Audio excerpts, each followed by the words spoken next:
Alcaniz. Visions Beyond the Void. Welcome back to Alcaniz Visions. As a reminder, nothing here is specifically canon, just untethered visions, fueling imagination, clarifying and exploring lingering themes, and sparking fan chats.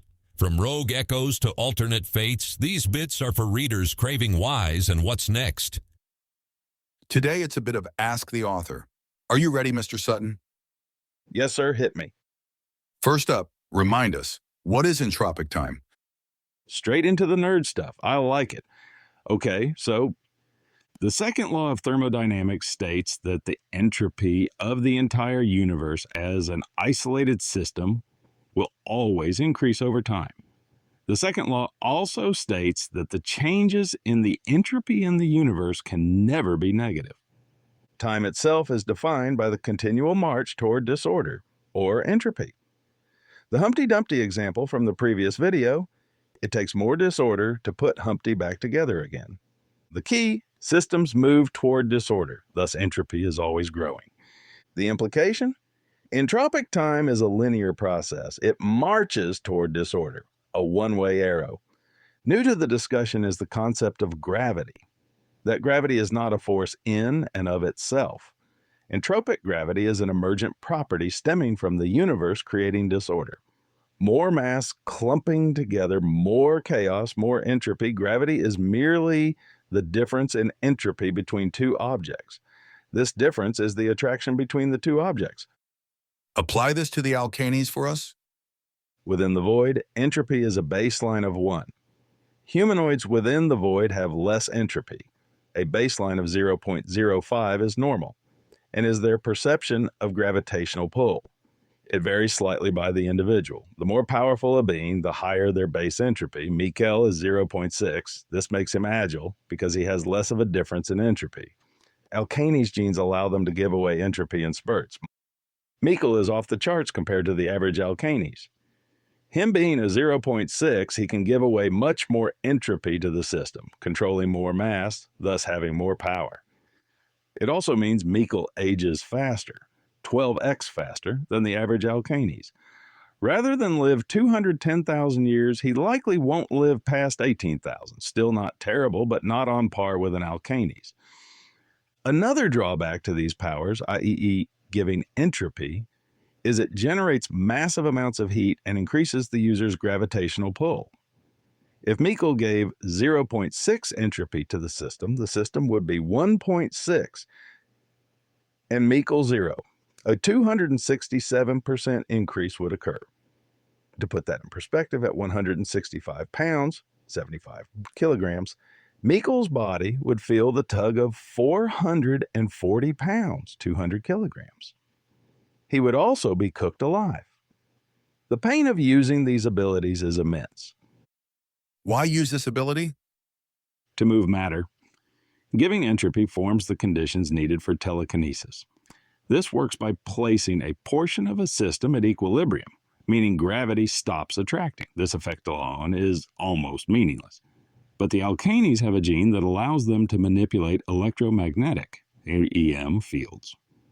In Alcaniz, Winter's Code, which releases on the 14th of November, by the way, this is how they interface with their machines, and how Mikael was able to enter the network on Backside Station, Alcan's Code, and how Emily was able to create a static field.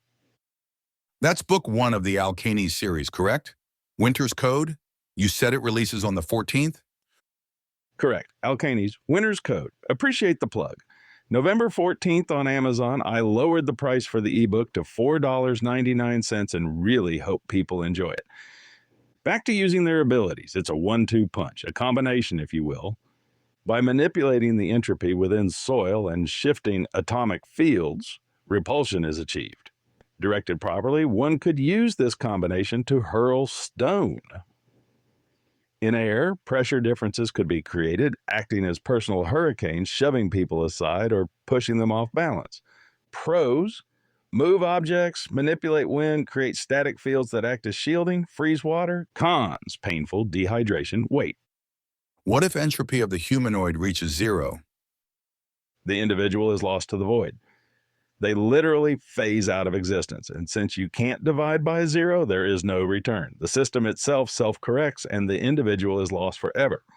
These people are known as the lost. Like, most lost are assassins. Assassins are generally people with very low entropy, 0.01 or less. They can't be enlisted for battle because they simply can't manipulate enough matter. However, they can sacrifice themselves by dropping to 0 entropy. This crystallizes, that is, freezes, the liquid within their victim's cells, but it also pushes the assassin out of the normal plane of existence. Battalions of assassins have been used in past wars, but the practice has been banned. In reality, dropping to 0 entropy is a curse. The individual remains alive forever, out of phase, a specter without time. They are drawn to libraries, driven mad. They can manipulate the library's soil, but end up dwelling beneath. Why cluster at libraries? It is a nod to Hawking, and we shall leave it at that. This brings us to the rules of warfare. The Alcaniz seem very rigid on this. The Alcaniz, even Cambyses, adhere to a very strict code of conduct on the battlefield. Dropping to 0 is considered a sin, a coward's act, blasphemy. Applying entropy or EM to one's opponent is forbidden. Violators are exiled for the offense or beheaded and not given their memories back. They become tabula rasa. What is allowed? Wind and earth are the only two abilities allowed. In fact, most Alcaniz can't manipulate EM fields very well, and their powers are poor. Do these powers work in normal space? The answer is barely. The time ratio, entropy, is 130/300, which is proportional. In normal space, the baseline of entropy is 300. So shifting at 0.6 doesn't really do much. Their EM abilities still work at full power. I have a gotcha question. Why does gravity not get lighter within the void? Based on your math, it should? That's a great question. Jerk. Really, though, it's one I have struggled with. To my knowledge, it's a close call, but I left it as a plot device. Here's my best take. Entropy's arrow points to disorder, but at baseline 1, the void's a pressure cooker, a hologram woven from the universe's edge. Information, think Hawking's paradox on steroids, projects a rigid gravitational scaffold.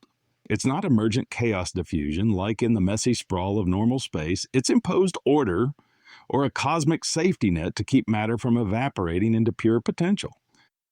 So a plot device? Yeah, pretty much. Love the honesty. That was a fascinating discussion, and we appreciate you taking the time to explain your vision. You're welcome. Hopefully it sheds some light and explains a bit prior to Book 2. Book 2, Spill the Beans. Sorry, no spoilers yet. Fair enough, sir. We appreciate your time, James. That's all the time we have today. James P Sutton, folks, author of the Alcaniz series. Thank you for listening.